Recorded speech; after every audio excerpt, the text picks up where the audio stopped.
En er ben ik gebleven, de huzarenslag in de gloria, in de gloria. Ze waren juist van de reis teruggekomen, hadden reuzenlol gehad, hadden voor 3 geschikkerd pot verblommen. Wat een plan was dat, Ramaland, de loterijclub, de 14 alles zeker. Trok een flinke prijs, er waren spieën de snauw, ging men met moeder de vrouw, een joveldaggie, fijn op reis. Met een rommelende, schommelende koffiemolen, trampoorheidje en een fooi. Ging het hele zwikkie 's morgens vroeg van Amsterdam voor een dagje naar het Gooi. Ze gingen verder bussen en naar Laren, ze vroegen allemaal om oude klaren. Ze namen allemaal een dagretour, een hele schrede 14 kaartjes naar de Gooise boer. Ruim een uur voor tijd stonden ze aan de wc en bestormden als bezeten de wc. Kijk die uit de jammer klachten, wat laat die tram ons nog lang wachten, anders nemen ze ons nog niet eens nog mee. Van louter zenuwachtigheid riep ieder aangedaan. Jongens, de tram is over tijd voordat die weg moet gaan. En tante na had ze makkelijk haast haar vingers om bij een tompoen. Veegde de goorjetten af, aan neeltje ter wit saaien bloed. Nou dat was dikke neel, dadelijk al te veel. En schreeuwde jongens, wat zeg je ervan? Naast ik mijn bloes voor een vaat te doen aan. Maar na niet mysterie dadelijk, jij hebt meer uitgehaald.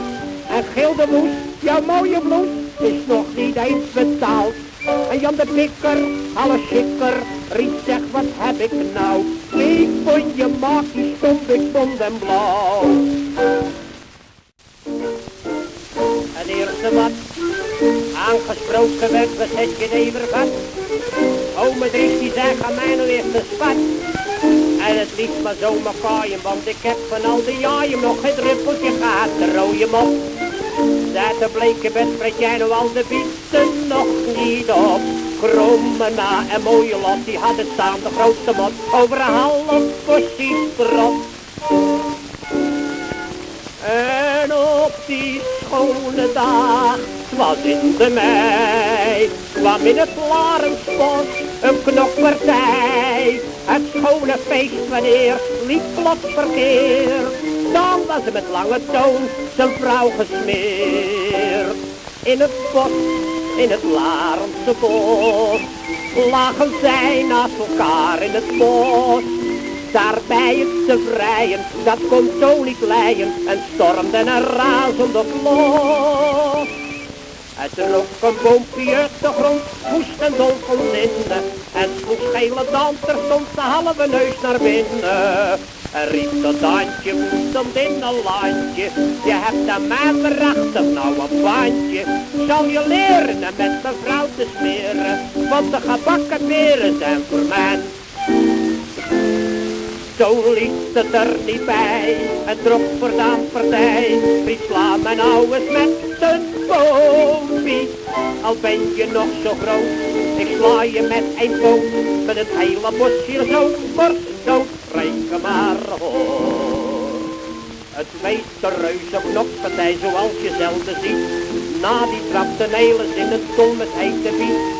En die drukte in zijn woede rode heel droog een halve rom op in de rook. Ome Piet moest tante Kee half vol te lange les. Met een oude bolk was ook een gaatje in de test. Er bleef een bootje staan en ook een halve draad met heil aan de zijen, bloed van heel.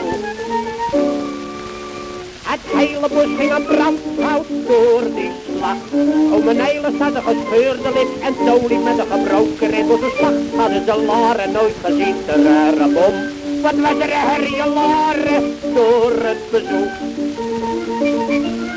Toen werd de vrij met elkander weer gauw gesloten. En 2 aan 2 kwamen staan hier op hoge poten. En gingen meteen als een singel als dikke vrienden naar het middagasthuis heen, om feestelijk zich te laten verbinden.